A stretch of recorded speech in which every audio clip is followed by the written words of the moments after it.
قواعد کے کیا انہوں نے دیے کہ اسما اور افعال یعنی کہ ناؤنز اور وربز جو ہیں پنجابی اور اردو ہندی کے بالکل ایک جیسے ہیں. انہوں نے یہ بات کی کہ جیسے ہمارے یہاں چاچا، ماما، تایا، کمرہ، کتا، بکرا ہوتا ہے، ایز اٹ از یہ پنجابی میں بھی ہے. اور تذکیر و تانیث کے قاعدوں میں جو سب سے اہم قاعدہ مانا جاتا ہے اردو ہندی کا، وہ یہ ہے کہ وہ مذکر اسما جن کے آخر میں الف آتا ہے، اگر الف کو ہٹا کر ہم یائے معروف یعنی کہ ای کی آواز لگاتے ہیں، کمرہ کا آ ہٹا کر وہاں اگر ای لگائیں، یا معاف کیجئے لڑکا کا آ ہٹا کر اگر ای لگائیں تو لڑکا اور لڑکی بن جاتا ہے، چاچا آ ہٹا کر ای لگائے تو چاچی ہو جاتا ہے. یہ دونوں قاعدے پنجابی میں بھی اور اس میں بھی موجود ہیں. اس طریقے سے انہوں نے مفصل گفتگو کی اس حوالے سے اور یہ ثابت کرنے کی کوشش کی،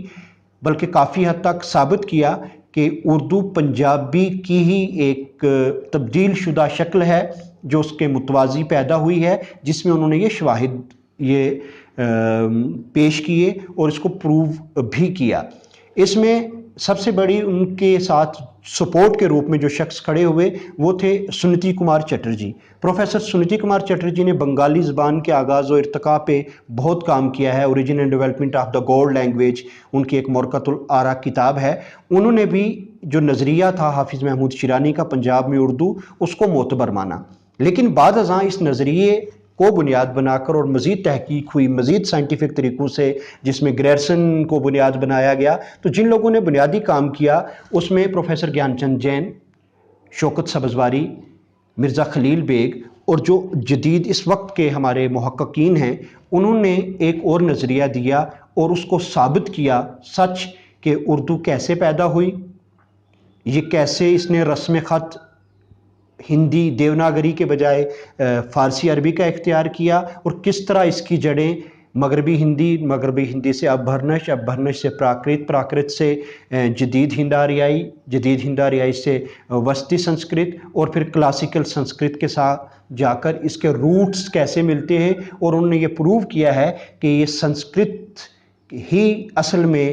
تمام جدید ہند آریائی زبانوں کی ماں ہے، اور اردو بھی اس سے مستثنیٰ نہیں، اردو بھی وہیں سے پیدا ہوئی. یہ نظریہ کیا ہے اس پہ ہم مفصل بات کل آپ کے ساتھ کریں گے کہ وہ نظریہ جن لوگوں نے دیا انہوں نے اس کو کس طریقے سے سچ ثابت کیا ہے.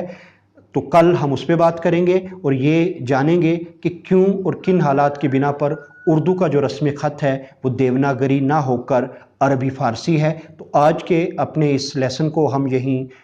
اختتام کرتے ہیں. کل کے پروگرام میں، کل کے لیسن میں آپ کے ساتھ پھر آن لائن کلاسز میں ملاقات ہوگی. اس وقت تک مجھے یعنی انور خان کو اجازت دیجیے، اور کل تک اس موضوع پہ جو باتیں ہوئی ہیں ان کو اچھے طریقے سے ذہن نشین کر لیجئے، کیونکہ یہ باتیں جب تک آپ کے ذہن نشین نہیں ہوگی تو جو آخری اور اہم پڑاؤ ہے ہمارے اس لیسن کا وہ ادھورا رہ جائے گا. تو کل والے لیسن میں اردو کے آغاز و ارتقاء کا جو باقی پہلو ہے اس پہ گفتگو کریں گے. آپ تمام بچوں کا بہت شکریہ.